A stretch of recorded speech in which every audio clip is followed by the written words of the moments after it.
Bom dia, meus amados irmãos. Graça e a paz do Senhor Jesus. Louvado seja sempre o nome do Senhor. O apóstolo Paulo, ele precisa insistir com o seu público sobre um ponto que é muito importante. A nossa justiça vem do Senhor Jesus, suficiente e eficaz, e precisa ser compreendida porque é o cerne do Evangelho. O Evangelho é a justificação. Inclusive, ele começou a sua carta aos Romanos nos dizendo isso. Pois não me envergonho do Evangelho, porque é o poder de Deus para a salvação de todo aquele que crê, primeiro do judeu e também do grego, visto que a justiça de Deus se revela no Evangelho, de fé em fé, como está escrito, o justo viverá por fé. Portanto, a cerne da questão é a justificação em Cristo Jesus. E nós vemos como ele precisa deixar bem claro isso, ele quer que haja uma compreensão total, não deixar dúvida alguma sobre o porquê e a suficiência e eficácia de Cristo ter nos substituído, ter nos justificado com a sua justiça, sendo um único homem, pagando o pecado de muitos. Ele quer tanto que a gente compreenda isso, que nesse capítulo 5 que nós estamos vendo, a partir do versículo 12, ele praticamente repete a ideia diversas vezes para deixar bem evidente aquilo. A gente vê a importância do assunto no fato de ele estar esmiuçando. Ele fala e de novo fala e de novo fala. Então, quando nós vamos para o versículo 17 a 21, nós continuamos ouvindo o apóstolo deixando clara a ideia. Ele está martelando nos seus leitores aquilo que é o cerne do Evangelho, a justificação por meio do pagamento da dívida que Cristo realizou na cruz do Calvário. Então ele diz assim: se pela ofensa de um e por meio de um só reinou a morte, ou seja, ele volta à mesma questão que mais uma vez ele já mencionou, desde o versículo 12. Por um só homem entrou o pecado no mundo e pelo pecado a morte. Ou seja, o pecado passou a fazer parte da criação por causa do pecado de Adão. Algumas vezes eu já disse que o pecado ele é um acidente, ele não é uma essência. E podemos provar isso por uma simples razão. Quando Jesus voltar, será tirado de nós. Observe que Jesus não vai tirar da sua volta nada que é essência. Né? Se por alguma razão perdêssemos a essência, deixaríamos de ser quem nós somos. Por isso é que a ressurreição ela é o nosso próprio corpo, né? Porque faz parte de quem nós somos. Ainda que nós possamos morrer, mas a morte decorre do pecado. Não fomos criados para a morte, fomos criados para a vida. A ressurreição mostra que, de fato, nós temos uma essência, e por isso vamos retomar aquilo que é. Né?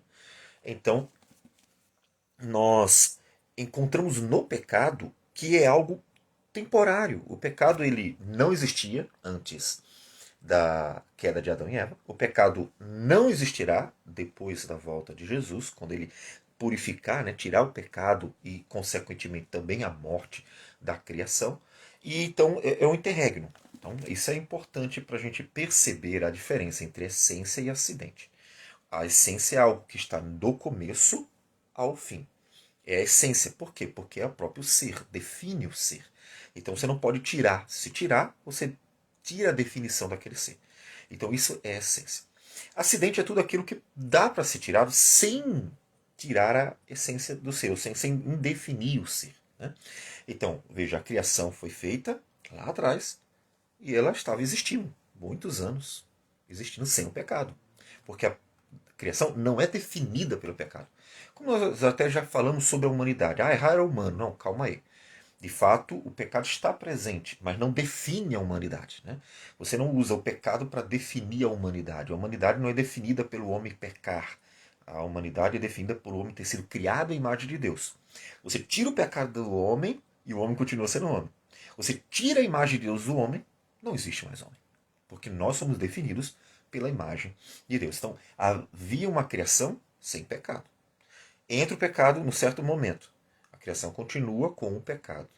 Ela está conturbada, está perturbada. A própria perturbação mostra que é um acidente, não é uma essência da criação, porque conturbou, trouxe desarmonia, mostrando que o pecado não é parte da nossa essência. E tem um momento que Jesus volta e ele tira o pecado, e nós vamos continuar eternamente sem. Então, veja, esse interregno em que o pecado está no meio é o acidente. Né? A essência é aquilo que dura para sempre, está antes. Somos imagem de Deus. Durante o período do pecado, imagem de Deus, apesar de estar toda conturbada. Mas ainda a imagem de Deus. E depois, quando Jesus voltar na eternidade, imagem de Deus para sempre. Então nós vemos a diferença do que define a gente. A imagem de Deus define a gente. O pecado é um acidente. Está no meio da criação, mas vai ser tirado. Mas ele entrou. Né? Então, pela ofensa de um só, entrou o pecado e, por causa do pecado, reinou a morte. Nós já explicamos e estamos repetindo, seguindo o próprio caminho do apóstolo Paulo, que está repetindo para enfatizar e deixar bem evidente a questão. A morte existe por quê? Porque ainda existe o pecado. Por que seremos imortais? Porque o pecado será tirado. Por que Adão era imortal? Porque não havia pecado. Então observe que quando não há pecado, que é esse acidente que transtorna a criação, há imortalidade. Porque a morte está associada ao pecado. E nós já falamos algumas vezes que ainda que pessoas possam morrer, na Bíblia mesmo temos Nadab e Abiú, que morreram por causa de um pecado grave diante do Senhor, quando levaram fogo estranho na presença do Senhor, mas não é que a morte seja associada aos pecados específicos, né? Ainda que possa acontecer, é um juízo divino, mas a morte como um todo, né? A criação, ela sofre a morte, né? Não só os homens, os animais também morrem, tudo está morrendo, né? A criação, vamos botar assim, a ciência, né? Olha para a criação e diz assim, a criança tem tempo, a criação tem tempo de finalizar, né? Nosso sistema está morrendo, a ciência olhou para a forma como a criação ela está se está caminhando e diz assim, olha, tudo caminha para um fim. De fato, essa observação é uma observação que condiz perfeitamente com a Escritura. A morte está na criação. Não significa que será realmente assim depois que tirar o pecado da criação. Quando tirar, não mais estará percorrendo, indo para um fim. Então a morte só existe por causa do pecado. E aí nós repetimos o que nós já falamos ontem. Então, por que nós cristãos, já justificados, ainda morremos? Nós não fomos já justificados? Não foi pago o nosso pecado? Então não deveríamos então não morrer mais? Não. Por que não? Porque ainda pecamos. O pecado ainda está presente no mundo. Nós somos justificados, ou seja, diante de Deus, os nossos pecados foram pagos, mas ainda não somos incorruptíveis. Muito pelo contrário, nós ainda encontramos em todo o mundo, sem exceção, pecadores. O único homem que nunca pecou foi Jesus Cristo. Portanto, só ele teria, aí tem, de fato, a vida eterna. E por isso dar a sua vida eterna para nós, pecadores, pelos quais ele morreu. Então, como a morte entrou por causa do pecado, muito mais os que recebem a abundância da graça e o dom da justiça reinarão em vida por meio de um só, a saber, Jesus Cristo. Aí ele entra num ponto a mais, ele detalha um pouquinho mais.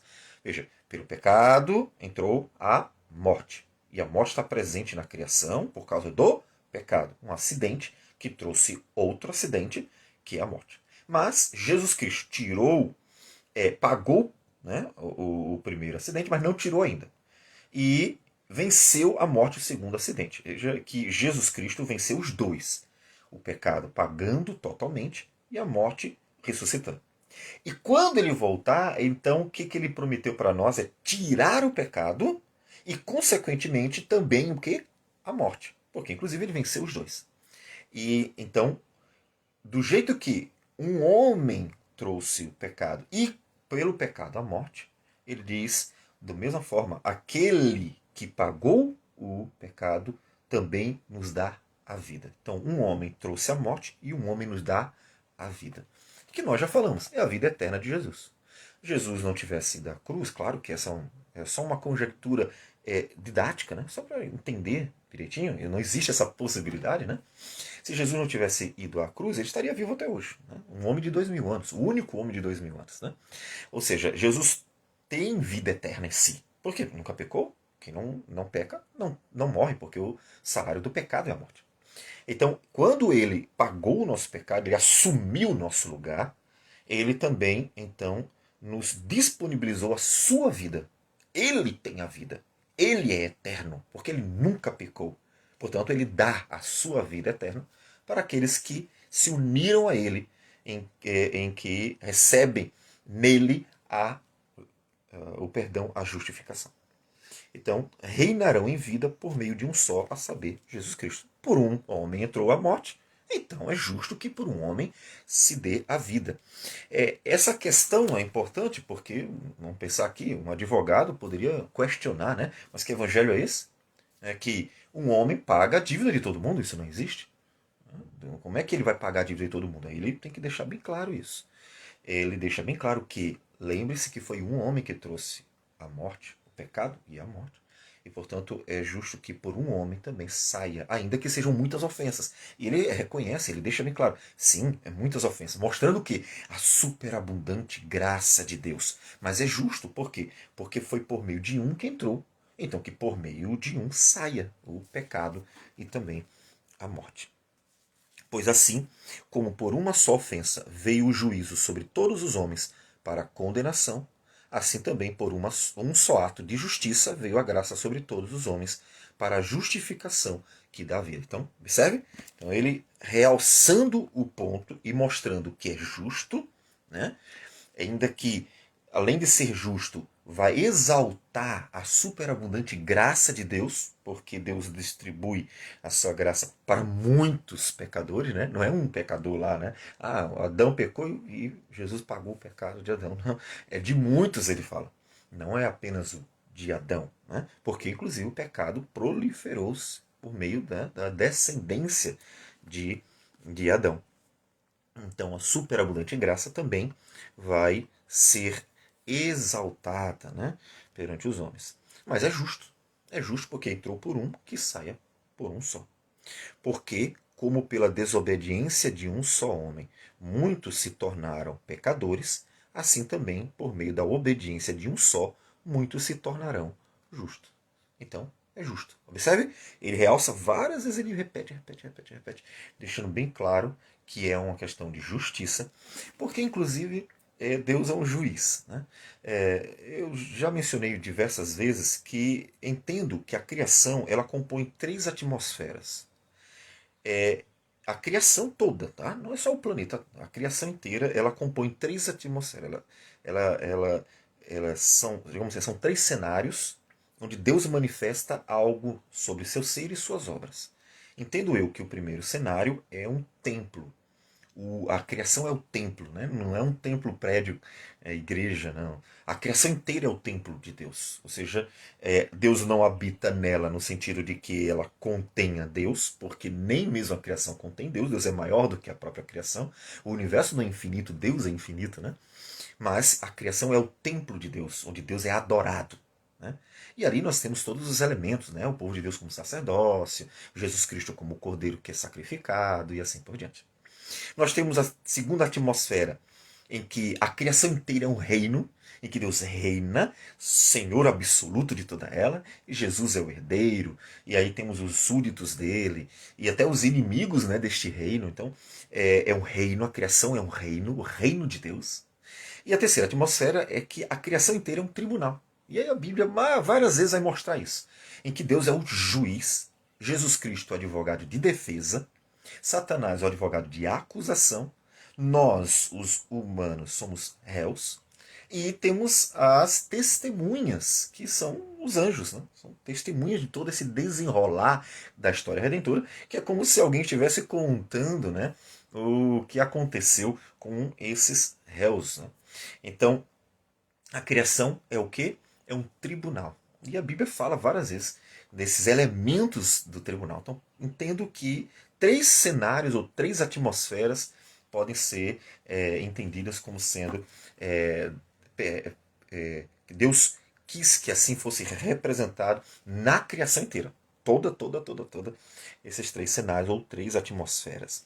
E a justiça de Deus se manifesta nesse tribunal, né? Então tem que ser bem evidente. A justiça de Deus está completamente presente. Em momento nenhum Deus vai ser injusto. E tem inclusive o advogado de acusação, né? O advogado de acusação está o tempo todo ali pronto para dizer assim: opa, tá errado, tá errado, tá errado, tá errado, tá errado. Então Satanás está o tempo todo para acusar os réus, né? Inclusive querendo ver se encontra algum um erro em Deus, claro que nunca vai encontrar, mas é aquela tensão, né, de um tribunal em que o advogado de acusação está atento aos detalhes para ver se conseguem pegar em alguma palavra, mas o juiz justíssimo, que nunca falha, e o advogado de defesa, que também é justíssimo e que jamais cometerá um só erro, estão prontos para fazer tudo de forma perfeita, né? Nesse tribunal. E o apóstolo Paulo está explicando para a gente como, de uma forma perfeita, a justificação acontece. Sem falhas, sem erros, sem exagero, sem jeitinho brasileiro, muito comum. Não, de jeito nenhum. Tudo é feito de forma perfeita. E aí, terminando, versículo 20 e 21, ele diz: sobreveio a lei para que avultasse a ofensa. Mas onde abundou o pecado, superabundou a graça. Então, quando vem a lei não resolve o problema. Já havia pecado antes da lei, sim. Versículo 13 nós vimos, porque até o regime da lei havia pecado no mundo. Mas o pecado não é levado em conta quando não há lei. Não havia um critério para um julgamento, os homens, inclusive, não tinham então uma lei para se acusar, mas a morte reinou, provando que, de fato, havia pecado. A presença da morte mostra a presença do pecado. Ela é uma comprovação. Né? Quando a lei aparece, ela só torna pior a situação. A lei é o critério para julgar. Mas a lei não resolveu o problema. Por que a lei não resolveu? Porque os homens são pecadores por natureza. E aí vou explicar isso aqui. Ou seja, eles nascem pecadores. Tá? Não me refiro a uma questão de essência, como nós já explicamos. Pecado não é essência do homem. Tá? É um acidente. Mas ele, depois que esteve presente na criação, o homem nasce com ele. Então esse acidente está presente. É como uma pessoa que nasce com uma doença. A doença não define esse ser que nasceu com a doença, mas vai acompanhar durante a sua vida toda, porque é uma doença que não tem como ser tirada. Não define o ser, então não é essência. Se soubessem como tirar, tiraria, porque não é uma definição, não é essência do ser. Mas se um homem não consegue, por si só, vai estar presente. Então, a lei só fez o negócio ficar pior. Porque aí então os homens, né, são acusados pela própria lei. Todavia, Deus manifesta mais ainda a graça. Então, quando a lei aparece, ela evidencia algo. O que ela evidencia? Ela evidencia o tamanho da graça de Deus. Ela evidencia a grandeza da graça de Deus. A lei, ela acusa o homem, mas ao mesmo tempo, então, a graça divina superabunda, porque quanto mais o homem é acusado pela própria lei, maior é a graça divina para aqueles que se humilham diante do Senhor e confiam na justiça daquele que é justo e justificador. Então, o que acontece é que a graça de Deus, ela se manifesta superabundante, a fim de que, como o pecado reinou pela morte, assim também reinasse a graça pela justiça para a vida eterna, mediante Jesus Cristo, nosso Senhor. Então, uma vez que o Senhor Jesus satisfez tudo, a graça divina se manifesta e reina pelo Evangelho. Pelo Evangelho, pela justiça manifesta. Então, a graça, que nós podemos dizer, está presente antes, é claro, ainda que a justiça não tivesse ainda cronologicamente sido realizada. Ela estava preparada para ser concretizada. Mas, por meio dessa promessa, sim, a graça já estava reinando sobre todo aquele que, como Abraão, creu no Senhor e foi justificado pela sua fé. Claro que, como disse, se Jesus não viesse, não haveria perdão. Tinha que acontecer a obra mesmo, no tempo, na história, como ela aconteceu. E então se manifestasse a graça do Senhor de uma forma real para todo mundo por meio de Jesus Cristo. E assim, vivemos pela graça, confiando na justiça do Senhor Jesus. E, por mais que o pecado esteja no mundo, a graça de Deus é a razão de nós estarmos esperando a vida eterna no Senhor Jesus. Vamos orar. Senhor Deus amado, bendito é o teu nome. Te louvamos e glorificamos por tudo. Agradecemos, porque o Senhor é bom e as tuas misericórdias duram para sempre. Que o Senhor seja bendito em nosso viver. É o que nós assim pedimos. Em nome de Jesus. Amém, Senhor. Que Deus abençoe a todos e tenham um bom dia.